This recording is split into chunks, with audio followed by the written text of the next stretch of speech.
जय श्री कृष्णा दोस्तों, मेरे YouTube चैनल पे आप सभी का स्वागत अभिनंदन है। प्रिय दोस्तों, इस वीडियो में आप लोग ध्यान से सुनिए। अधिक मास पुरुषोत्तम मास में कौन सी सब्जियां हमें खानी चाहिए, कौन कौन सी सब्जियां ऐसी हैं जिन्हें हमें अधिक मास यानी मलमास पुरुषोत्तम मास में हमें उन सब्जियों को नहीं खानी चाहिए। तो इस वीडियो में गुरुजी ने यह बात बताई है कि हमें कौन सी सब्जियां मलमास में खानी चाहिए, और आप लोग वीडियो को ध्यान से देखें और सुनें। या आप लिख लें क्या क्या आप खा सकते हैं अधिक मास में। इसमें वर्णन किया गया है दालों में मूंग की दाल बहुत ज़्यादा विशेष है।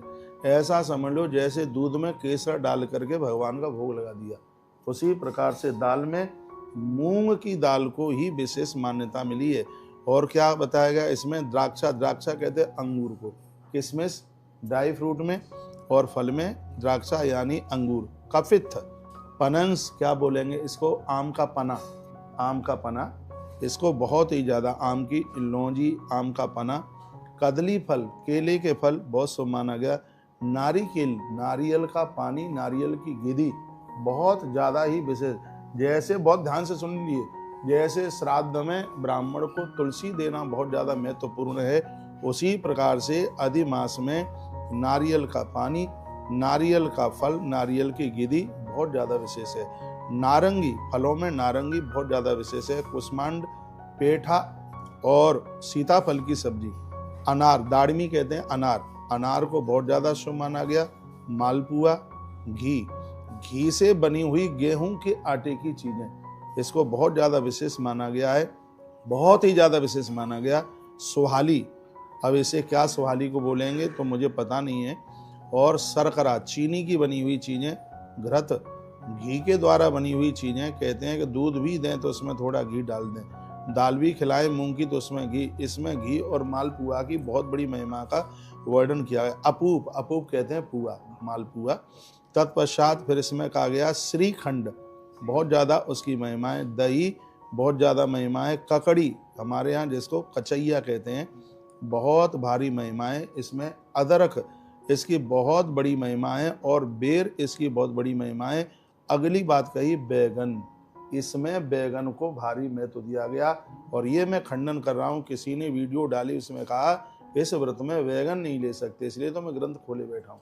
ये श्लोक मैं आपको बोल रहा हूँ, इसमें इस पर लिखा व्रतांग कर्कटई शाकई श्रृंग वेरई समूलकई, इसमें व्रतांग बैगन का ही नाम है। यही एक अधिमास का एक ऐसा समय है जिसको बैगन को बड़ा विशेष माना गया, बहुत विशेष बताया गया। हमारी वीडियो के प्रमाण के साथ जाती है तो लोग उसके ऊपर कोई कटाक्ष कर नहीं सकेंगे, क्योंकि ये भविष्य पुराण के माध्यम से 87 नंबर का अध्याय है भविष्य पुराण का। आपके घर में हो तो आप पढ़ लीजिएगा।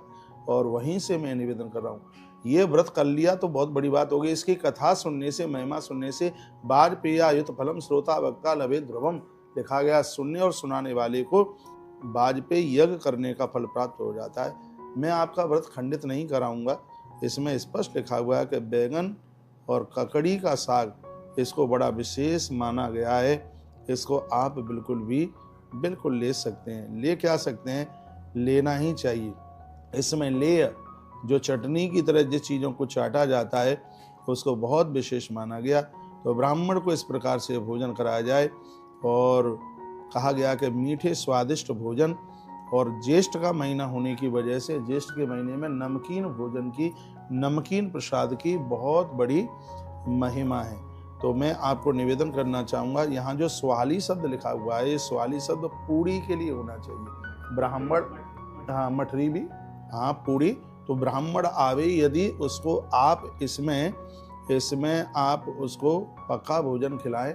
इसमें माड़ के बिना चावल की बहुत बड़ी महिमा का वर्णन किया गया है। माड़ उतार करके फिर वह चावल आप जिमाएं, खिलाएं। और इसमें एक बड़ी अच्छी बात कही, जब ब्राह्मण जाने लगे तो उसके दोनों हाथ में गेहूं के आटे का बना हुआ एक एक लड्डू दोनों हाथों में दे दे, ऐसे हाथ में एक, ऐसे हाथ में एक, ऐसे हाथ में, ये पूरा का पूरा लिखा हुआ है। ब्राह्मण को विदाई करते समय उसके हाथ में लड्डू, ये नहीं कि पॉलीथिन में बांध करके, उसके दोनों हाथ में, हाँ ऐसे वो हाथ करे तो उसके दोनों हाथ में 2 लड्डू रख दीजिएगा। ये कहा गया अपनी व्यवस्था के अनुसार आप यह कर सकते हैं। संक्रांति रहित मलमास का व्रत स्त्री करती है, उसे दरिद्रता और पुत्रों का शोक और वैधव्य कभी नहीं हो सकता। ये 3 बात भगवान गारंटी देते हैं। यदि अधिमास का व्रत किया है तो एक तो गरीबी नहीं आएगी, बच्चों को दुख नहीं होगा और पति की उम्र कम नहीं होगी। यह वर्णन किया गया। मुझे विश्वास है मेरी कही गई बातें आपकी समझ में बिल्कुल आ रही होंगी। मैं भविष्य पुराण से आपके बीच में यह चर्चा कर